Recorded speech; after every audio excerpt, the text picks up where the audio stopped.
Talk, talking crime, cases, and backing the blue. Now, here are your hosts, Captain Ed Mehmet and Detective Kevin Schroeder. Hello, everyone, and welcome to another episode of Cop Talk. I'm Kevin Schroeder, your host, and unfortunately, my co-host, Captain Ed Mehmet.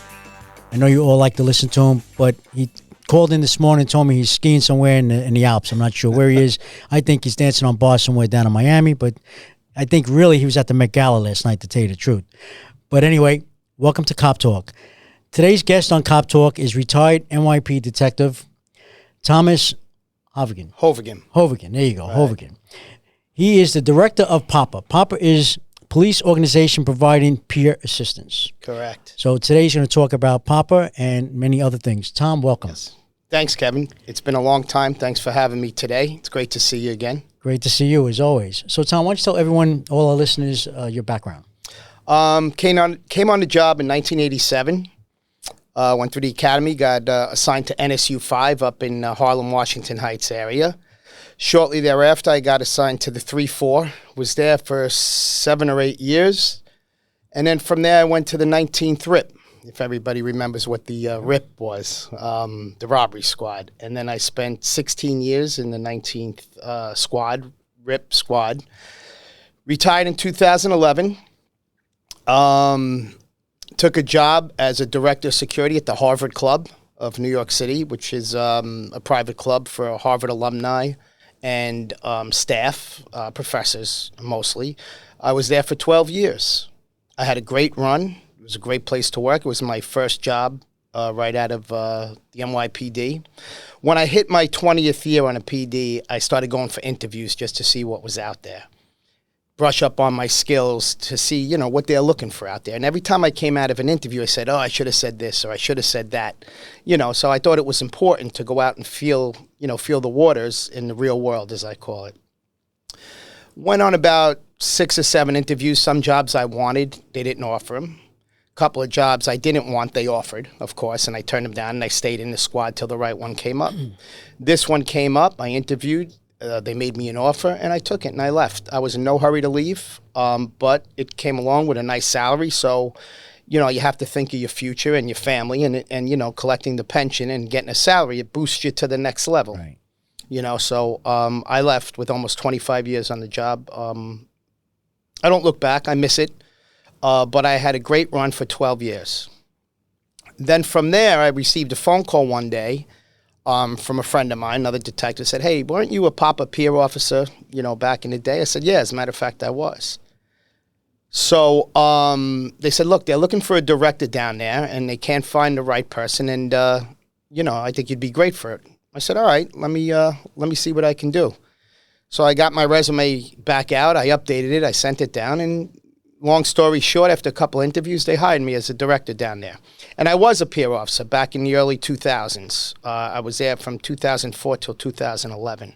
So I was already involved with the organization. So I knew about it. I knew about the roots. I knew what it was all about. So I felt very comfortable when I went down and interviewed for the job. And they knew I was a peer, so that made it even better for them. So why don't you tell our audience, go a little deeper and let them know what POPPA actually is all about and what they do and how it started? POPPA started in 1996 because in 1993, 94, and 95, we had 28 members of the service killed themselves in 3 years. And I don't know if you remember, but it was front page news, literally. It was on the front page, why are New York City cops dying, by suicide, so many of them. So the mayor at the time, the police commissioner, who was, I think, Howard Safer, I think the mayor was Giuliani, yeah. And the city council was getting a lot of pressure from the public. So it was actually a PBA board member's idea, Billy Janae, who was one of the founding fathers. You remember Billy? Yeah, he was a Manhattan North trustee. Yep. Billy was a great guy. It was his idea to say, hey, why don't we create something outside the department where cops can go to and really be confidential, truly confidential. And that's how POPPA was born. I think it took a lot of guts from the mayor, from the police commissioner back then to approve something like that, because think about it. They want to know where their cops are, what time they start, what time they get off, what's going on with them. They like control, right? Sure. They were really relinquishing control to POPPA, saying, Here's our officers, fix them up, send them back. We're not going to ask any questions. And here we are almost 30 years later, still around. So we're doing something right. Right. You know, and we do great work. It's a phenomenal organization. It's the only one like it in the country. Wow. We only work exclusively with NYPD. Unfortunately, we do not work with other agencies, but it really is the only program like it in the country. Wow, it's amazing. It really is. And how many people on the staff? So we have, how it works is we have over 200 trained peer volunteers, retired and active members of the service. We take them, we train them for 8 days. We take them away for 3 days for intense training. When we come back, then we do days 4, 5, 6, 7, 8 in the classroom. So they're trained very, very well. And they're volunteers. They don't get paid. I can't get them promoted. I can't get them transferred. I can't do anything. They do it because they want to help their fellow officers. They truly do, or else they wouldn't do it, because it takes time. We have a 24-hour helpline for active members of the service, and we have a 24-hour helpline for retirees. The helpline, a peer officer, a PSO as we call them, probably gets the helpline once or twice a month. They're on duty from 11 a.m. one morning to 11 a.m. the next morning. If you call the line, you leave a message, hey, my name is Tom, can someone call me back? You hang up. You don't even have to say your name. You really don't. You can say your name is Mickey Mouse. Within 5 to 15 minutes, you will get a call back from a peer officer saying, hey, what's going on? How can we help? Based on that phone call, it could go in a few directions. You know, a lot of times these days, it's to vent. Cops are working hard. They're working their RDOs. You know, the morale is horrible. So a lot of times they will call the line and vent to the PSO that's on the line. And at the end of the conversation, the peer officer will say, hey, sounds like you have a lot on your plate. Why don't we meet up? Why don't we talk some more? A lot of times a cop will say, you know what? I'm great. I just vented to you for an hour and a half. Because sometimes the calls are that long, maybe even 2 hours. That cop might say, I feel great. I'm done. Goodbye. Boom. That's it. That's it. Now let's say the cop says, you know what? I do have a lot on my plate. Why don't we meet somewhere? So the PSO will make it convenient for the cop, wherever they live. Maybe they want to go into work early, meet somewhere in the neighborhood out of the way, or by their home. And the PSO and the cop will have a conversation. And it could be a simple referral. Like we'll get a clinician for the cops, say they're having relationship issues with their significant other. In substance, we will get them a clinician. Our clinicians are vetted. Our clinicians take our insurance. And most of all, they like cops. And they will fit them in within a reasonable amount of time. Because if you were to call a clinician right now out of like your GHI Emblem Health handbook, and you call, they might say, okay, I could fit you in a month and a half. Because everyone's seeing a clinician these days. Our clinicians are great. Like I said, they love cops, and they will fit that cop in and get that cop on the road to recover me. I mean, recently the NYPD has had, I think, one too many suicides. And they're young guys. Last year we had 6 active. We had 3 in December alone. Yeah. We average 4 active members of the service suicides a year. That's what our average is. This year we have 1, unfortunately. We also last year, that we know of, had 3 retired members of the service kill themselves, and 1 this year, as you know, just in the last day or 2. A couple of days ago. Right? Yeah. The thing with retirees, as far as I know, the only way we find out if a retired member of the service takes their own life is through the papers or word of mouth. They're not, from what I understand, they're not tracked. Like, so if a retired member of the service kills themselves in Florida, it's not like the city finds out and says, oh, it was a suicide. All they know is the pension stopped, they passed away. They don't know how. So it's hard to track those numbers for us. So last year we had 3, and this year we have 1. It is an issue. Retirees are suffering out there. For one reason or another, a lot of them are bringing PTSD that they've bottled up for years. As you and I both know how that can be. A lot of 9/11 health issues along with PTSD. It's a problem. I want to touch on 9/11. So going back to 9/11, you working that day? I was working in the squad that morning. Tell me about your day. I came in like everyone else. Started my day at 7:30, 8 a.m. I was probably late as usual, as everyone else in the squad. And we watching TV and we see a plane go into the World Trade Center. And like everyone else, we thought it was a small plane, a Cessna. We're watching it, and we're watching it, and we're watching it. And all of a sudden, a second plane goes in. Right after that, we get a call from the borough saying, "Get in uniform, get down to." I think it was Pathmark down by Fulton Street down there. Then they called us back and said, "Just get down there. Don't worry about your uniform or whatever," something like that. We didn't go down in uniform for some reason. I don't know if we decided we're not going to put on a uniform or we just wanted to get down there. So we're on our way down there. We're in the car and we were told to go to the Pathmark parking lot down on Fulton. Some of the people that were in the car, the detectives say, "No, go straight to the World Trade Center. They're only going to send us there anyway. Just go down. Whatever it was, I was driving. A decision was made that we go to Pathmark parking lot. And one of the buildings collapsed by that time. So who knows what would have happened if we responded straight to the World Trade Center without going to the Pathmark parking lot. It's amazing how a decision could possibly save your life, as I'm sure there's thousands of stories that day of people that are alive today because they made a decision that kept them away from the World Trade Center. Yeah, so it's crazy. Yeah. And as you know, since that day, so many guys have been coming down with cancers, all different types of cancers. Mm-hmm. 3,000 people died that day, probably double that amount, if not triple that amount since that day. Sure. Including law enforcement and firemen as well. Yep. And first responders. Yeah. And then there's guys who, we talk about this all the time here, there's guys and girls who came in from Alabama to help out, went back after 3 weeks and it has no idea about the 9/11 program. Nothing, and right. Unfortunately, come down with an illness years later, die, and the family doesn't get any of the benefits they deserve. Yeah. Because they really didn't know about it. Yeah. And when they find out about it, it seems like it's a heavy lift. You have to hire an attorney and really, get what you deserve, which is a shame. It is a shame because they came with good intentions and now they're paying the price. Exactly. So many people, so many. Right. And as you said, with POPPA, I'm sure since 9/11, unfortunately, POPPA has seen an increase in, guys and girls calling up and asking for help. I started a program for retirees.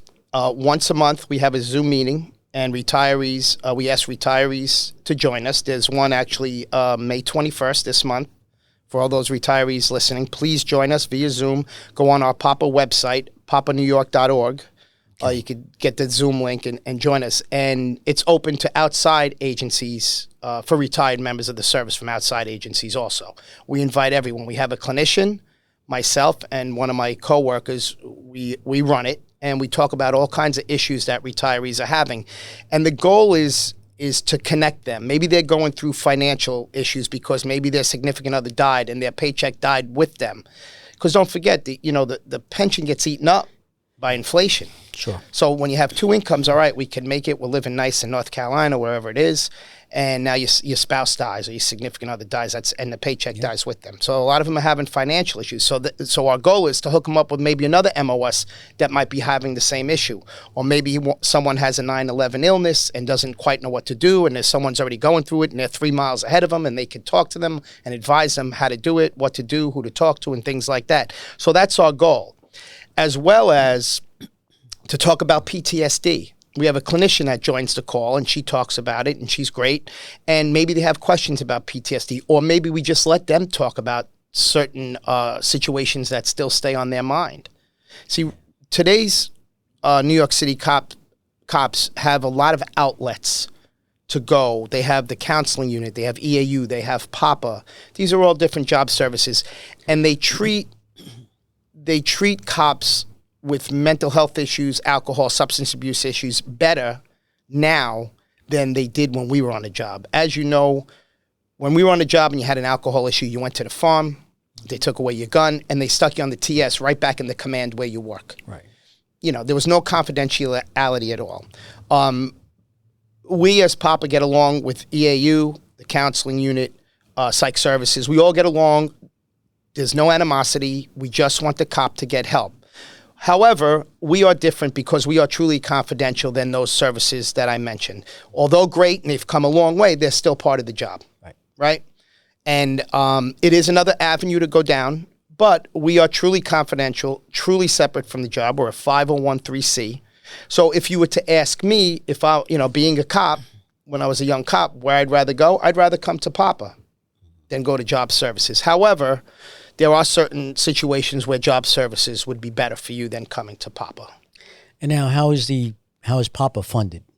We are funded through the Police Relief Fund. They give us a large chunk of money, and we also get donations from cops. We ask cops when we do outreach to give $1 per paycheck. Okay, and it's $2 a month. That's all we ask for. Some of them want to give 20, they want to give 10, they want to give $5 a pay. We say no. All we need is $1.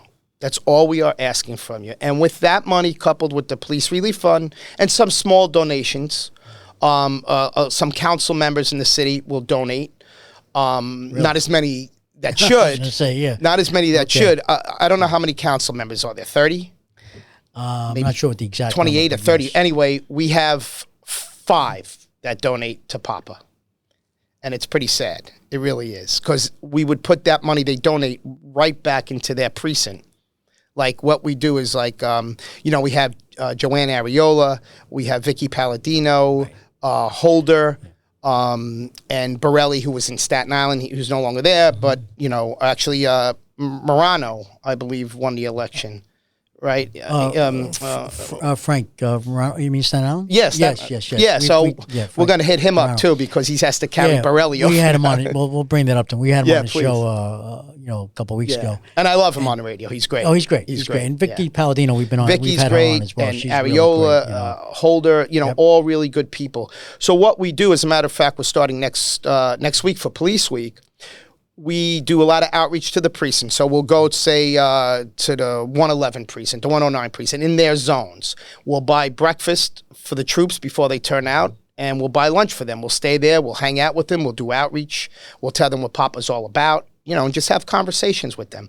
But it's the council people that sponsor the food. And then they come and they talk to the cops, and it's a great way for the cops to meet their council people.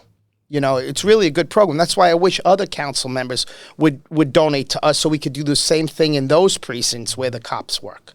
Although we do outreach in those precincts, but we don't have the funds to buy them, food and breakfast and, whatever. Yeah. Are you guys going down to Police Week?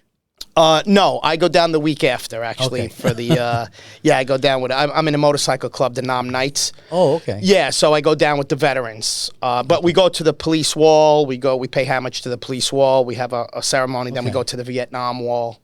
Yeah. Now, getting back to POPPA, is there any other, like, does Newark Police Department have something like that, or Nassau County Police Department? No, they do not, because the unique thing about POPPA is, like I said, we are independent from the job. Right. So unless those cities, the mayor, police commissioners, are willing to give up control in that aspect of their offices, the program won't work because they'll still be part of the job. Right. That's the difference. And unless you can get the government in those cities and the police commissioner to say, hey, we're not going to ask you questions, fix them up and send them back. We're not going to ask you questions. Say Nassau County, say, police department, they don't have a... I'm sure they have mental health services. Right. Yes, I'm sure they do. I do not think they're separate. Equivalent to POPPA. I don't think so. Do you find guys from other departments calling you guys up for help? Once in a while, I will get a call from, a department maybe upstate, somewhere in the middle of the country saying, hey, how do you guys do it? I heard about your program. Tell me about it. And I tell them about it, but I go, unless your police commissioner and your county executive or your mayor is willing to give up control and truly be confidential, the program is not going to work. It'll just be like any other program within a department, a large department, LAPD, Chicago PD, San Francisco PD, Miami PD. They all have great services, I'm sure, but they're not independent of the NYPD. I mean, of their department like we are. We're independent of the NYPD. Right. This National Foster Care Month, Marine Toys for Tots is providing hope to children who need it most. Staff Sergeant James Caldwell, who grew up in foster care himself, shares that while handing out gifts at a Toys for Tots distribution event, a little girl looked up at him, reached into her bag, pulled out a stuffed animal and said, "Someone needs to make sure you get a toy too." That simple gesture embodies the heart of Marine Toys for Tots, ensuring every child, including those in foster care, experiences the kindness that can transform their future. Visit toysfortots.org today. Now, today's job is young, as you know. Yeah. And again, just too many suicides. I mean, what's your thoughts on that? Being guys are so young and most of them living at home. Yeah, you know? right. It's, oh, man. They are under, it's funny. When we came on the job, the generation used to say, "Oh, we had it worse than you. You guys have it made, blah, blah, blah." And we said it too, Yeah, to the people that were behind us. But when I look at it now, I think the officers today really have it pretty bad. We didn't have jailhouse lawyers on the streets. We didn't have video cameras on the streets. We didn't have body cameras on the streets. No one disrespected us like today. The crap that these officers have to put up with, we've all seen the videos on social media. I probably would have lost my job. No shit. I would have lost my job because coming from where we come from, look, we always respected the public. Even the bad guys sometimes, if they treated you with respect, you got treated with respect. Today, though, what they do to these officers, get in front of them, in their space, spit on them, call them all and they can't do anything, and they know they can't do anything, so they antagonize them more. The stress of that going home every day is so much worse than what we had. It's also a manpower issue. Manpower issue, so the for overtime sure. is just overwhelming. I mean, we love the overtime. Yeah. Who doesn't love overtime, right? To pay bills. Right. But at the end of the day, enough is enough. Enough is enough. And we both worked in the squads, right? 19 squad, Midtown North. And we had enough. I mean, we were busy, but we had the proper manpower, to get the job done. Mm-hmm. Today, these squads, I mean, they're overwhelmed. I mean, they're short. If you were catching back in the day, maybe 300 cases, they're catching 700 cases. Yep. Well, everything's open. Exactly. Left open. Everything's open. Missing cat, leave it open. Don't worry about it. Leave it to the squad. The squad will handle everything. Yep. And that's a shame. And we know when that started and how that started. But We do. at the end of the day, it's still continuing, which I can't believe. Yeah. I talked to some guys in the squads and they tell me, I asked them, how's the caseload and what are they investigating? Is anything good? Nothing. Stuff they shouldn't be looking for video for, but they're out there looking for video for something that isn't going, nonsense. which is ridiculous. It's not going anywhere. Yep. And then good luck finding a complainant that went back to Italy because they could care less. Yep. So prosecution, the DA is going to let them out anyway. Right. So it's just a, revolving door, as we know. It is, yeah. But today, the squad guys, and no offense to patrol guys or bosses on the job, but the squad are working their ass off, Very true. And a lot of stress, and then you don't know what's going on at home, right? You take the stress from work home, and then God knows what's going on at home, and it builds up. But it's great to know that there's a program like POPPA. Yeah. You guys are doing a great job. I'll tell you one thing we do where it's great that I see results immediately. So if there's a shooting somewhere in the Bronx, say the 4-6, whatever precinct you want to pick, and the cops get into a shooting, what we do is we respond to the hospital. It's called Trauma Response Team. We have 2 or 3 of our peers go right to the hospital, and they go into the offices. Maybe they have tinnitus. How they go to the hospital afterwards. Hopefully they're not hurt in any way, shape, or form, but they usually go get checked out. So we'll send our TRT response team in there, and we'll talk to them. Say, listen, we're not going to ask you how many shots you fired, where you were standing. We're not an investigative team. We're going to tell you, within the next couple of weeks, days, months, you might feel irritable. You might be drinking a lot more. You might be having nightmares. You might be having all kinds of issues. These are normal. It's okay. However, if they get to you every day and you can't stop thinking about it and you obsess about it, please call us. Here's my card. Here's a card to POPPA. Call us immediately if it consumes you. But just know that it's normal, okay? One of the first suicides, the first suicide in 2023 was a young cop who had gotten into a shooting. I don't know how long prior. I don't remember. Wound up taking his own life. And when we looked back to see if we responded there, we did respond to the hospital. And we were turned away by someone, whether it was a boss or a delegate, say, nope, they don't want to talk to you. Obviously, they didn't know about POPPA, and they didn't know that we're not there. We're not an investigative team. We're going to talk to him about mental health. So, and I'm not saying we we would have saved that young officer's life. I'm not saying that. I don't know what was going on with him. However, if he was having issues where he couldn't function every day, and he had my card or had POPPA card and the phone number, maybe he would have called and said, you know what, I remember them telling me I might be feeling this way. I might be depressed. I might be overeating. I might be drinking. I might be irritable. I might be lashing out. I might not be able to stop thinking about this shooting. You know what, let me call them. Because that's the trick, is to get them to call if it's consuming them, if it's taking over their life.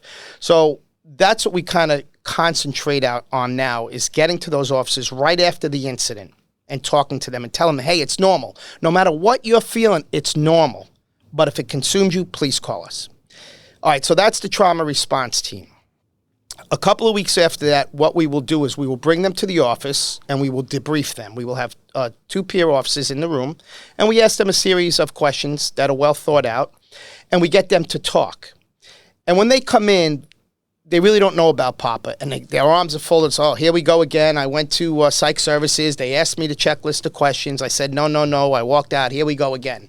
Coming with their arms folded, But it's so great because they talk to officers like themselves. Doesn't matter what rank. We don't acknowledge rank. We have a chief that's a peer officer, all the way down to Silver Shield and every rank in between. So the 2 officers, the peer officers, will ask them questions, and it'll be just like a bullshit session. Just sitting around talking like we're at the bar, like we used to do. But there's designated questions that we ask to get them to talk. Once one starts to talk, they all open up, and sometimes there's a lot of tears. We had one bunch of 3 or 4 cops come down a couple of weeks ago. There was a shooting. I'm not going to say where, but they came down. And at the end, one of the cops wrote in the critique, this is the first time we've talked about the shooting since it happened. I found that crazy. These guys ride together every day. They're in the same squad, and they never talked about it after the shooting happened. But when they were with us, one person started, and then, I didn't know you were thinking that. I was thinking the same thing. I thought I was crazy. I'm so happy to hear that you were thinking, and then we're there to tell them, no, guys, that's normal. And then we have our clinician come in and talk about PTSD.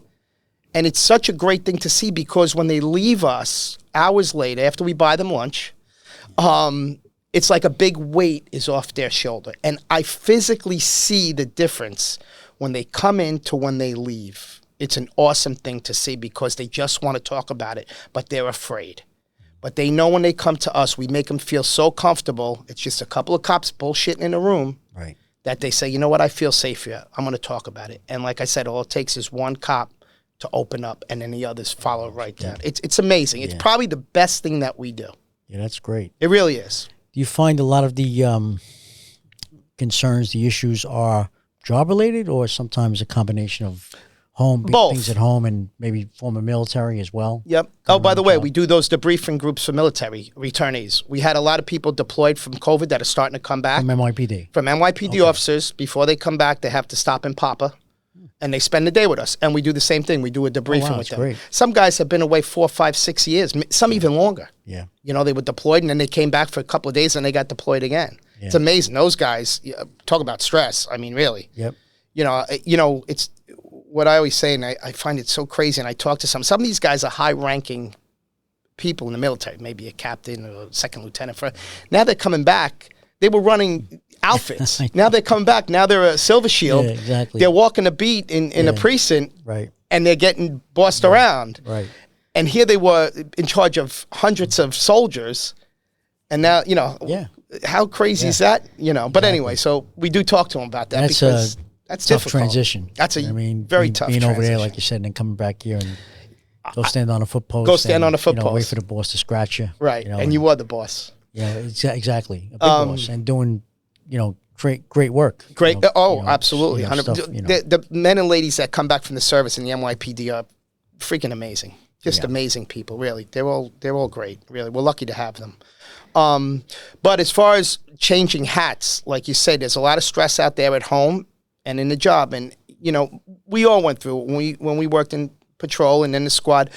We see what we see out there, horrid things. And then you'd have to go home and coach your son's Little League game, or go to your daughter's dance recital, or sit at the table and hear about everyone's day, and meanwhile you're investigating a dead baby that got baked in a microwave. Yeah, right. Well, you know what I'm saying? Going to an autopsy the next morning to identify the body of, maybe unfortunately sometimes a child. Exactly. And it how do you takes do a toll, that? right? It takes a toll. Yeah. Yeah. From everything, you being involved in POPPA, speaking to men and women throughout the job for a long time, you're doing this. What would you think today, if someone asked you today, if the police commissioner said, Tom, what do you think we should do to make it much better quality of life for the NYPD, considering all the issues you've heard and concerns and problems? Right. What would your answer be? That is a really good question. Well, listen, more cops, obviously. They went to those 12-hour shifts to give the cops more downtime at home, more days off. Right. Totally backfired. From what I understand, they're working 2 out of the 3 days off, on overtime. So the first, you need manpower.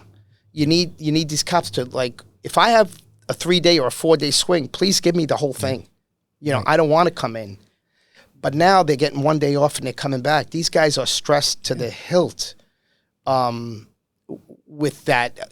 And not only that, it causes relationship problems because now your significant other thinks you're stepping out on them. Right. So you had an arrest, you were out all night. Now you're getting 1 day off out of 3 or 4. Come on, and now the relationship issues start. And it's really taking its toll because we're getting a lot of relationship problems. We're also getting a lot of issues because a lot of calls because the COVID kids are now growing up and they're having social anxieties. What I failed to mention, by the way, is we will get a clinician for your family member also. Significant other or a child. Okay, so we do extend, besides the member of the service, for their family, their son, daughter, whoever it might be, and their significant other. So I just wanted to get that out there too. Good. So we're getting a lot of calls from the COVID generation.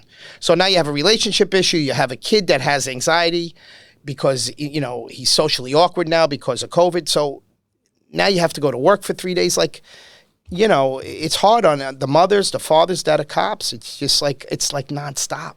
That's why we preach to them also when we do outreach, self-care, how to take care of themselves, do something for themselves so they could deflate. They need to deflate once in a while. Yeah. I mean, it's, I think sports in NYPD is great. That's one outlet. Yes. And, but it's different from when you and I were on the job back in the 80s and 90s where, we were, it just seemed like, I guess we used to hang out a lot. We'd go out, play a softball game, have a barbecue at midnight in a park after 4 to 12. Yeah. We were really pretty tight. I think today's a different generation. Yeah. And they just want to, do their job and move on, go home and be with the family and maybe go coach hockey or baseball, whatever, with their kids. And then now with the overtime, again, overtime is great. It helps you pay your bills. We loved overtime. I mean, I tell the kids today, I'd stay in the precinct 3 days. They'd have to tell me to go home with the overtime. Exactly. Now it's like, when can I go home? Yeah. So it's different generation, different time. I get it. The manpower's not there. Can you imagine, though, our PSOs are what you just said, working, looking to go, and they still volunteer their time with us and take that line and go on meets and go, if a cop's in distress, they go in person. They'll meet the cop in person. And they do it on their own time. Like I said, I can't get them transferred. I can't get them promoted. I can't get them overtime. There's no agenda. Or a day off. There's no agenda. They want to do it. They do it because they really care. And that, that amazes me. The selflessness as a police officer alone. Yeah. And now they're volunteering to do something that is taken away from their family again at these day, this day and time. It's really something to be said for the PSOs. With the 19 squad, when you left in, what year did you leave? 2011. How many detectives were in the squad? Well, I was there 16 years. So the fewest we've had is probably 12, if I remember, 11 or 12. But we should have like 30. Okay. Yeah, I think Midtown North is very similar. Sure. When I left, we had about 30 detectives. Right. 29 maybe. And I think they're down to maybe like 17 with 5 guys can go tomorrow. The 5th squad has like 7 detectives. You know, it's just it's crazy. We had very low numbers at one time where they used to fly in other detectives to help us out because I don't know if a bunch of guys retired at once, but we were down anywhere to like 12 to 14. I remember we were down that many. Wow. years ago. I don't know if it was for that long. Then we got fat again. Then they put a whole bunch of people in. Yeah. Well, Tom, this has been a great interview. I appreciate you coming on and letting our listeners know what the what's out there for them if they need any help. Yes. If you could just give our listeners just the website as well, maybe phone number. Yeah, absolutely. So it's poppa.org, poppanewyork.org. poppanewyork.org. Yeah. The phone number is 212-298-9111 if you need something. Also, retirees, please know that there's help out there for retirees. And please tune into our Zoom meeting, retirees. And also active members of the service, please reach out to us, to call us. Don't wait till it's too late. Don't wait till you go down that rabbit hole. We also offer a class called our SAFER class, Suicide Awareness for Emergency Responders. The next one, I believe, is June 11th. It's basically what to do if someone is contemplating suicide. The red flags, what they will display and things like that. And it's a whole day down at POPPA, signs and symptoms of suicide. And then we call the oh shit moment when you ask the question, are you thinking of killing yourself? And a guy or girl says, yeah, I am. That's the oh shit moment. What do I do? We teach you what to do. We teach you the signs to look for. It's a really great class, and it's open to all members of the service, retired or active, plus their family or friends. They can bring whoever they want to the class, because the more we spread the word about SAFER, the class, the more lives will be saved. So we don't care who comes. It's a really great day. Well, Tom, thank you. You're doing God's work, and thank you for everything you do. And I know it's all on your own time. Yep. Once again, everyone, retired detective, NYPD Detective Thomas Hovagim. Perfect. Okay. Tom Hovagim, thank you. And until next time, if you like what you hear, please subscribe to Cop Talk. You could also follow us on X, and you could also, it's at Cop Talk WBC. That's at Cop Talk WBC. My partner today, Ed Mamet's not here. Again, like I said, I think he's recovering from the Met Gala last night. But with that said, he always likes to say, and you could follow us on YouTube.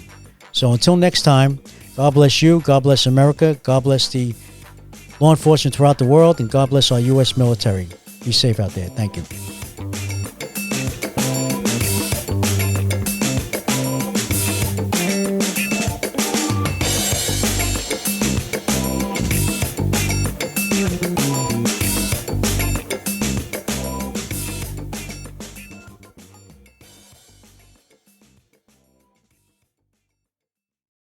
Hello, folks. Larry Kudlow here. Pay attention, because China is leading the largest anti-American alliance since World War II. One that's already dumped U.S. bonds, grabbed 43 million acres of our farmland, and is plotting to dethrone the dollar. That's why IRA and 401k savers are protecting their savings with gold. Please go to freegoldguide.com/Kudlow or just call 800-621-3908 for your free gold guide on how to protect your wealth with gold 100% tax-free.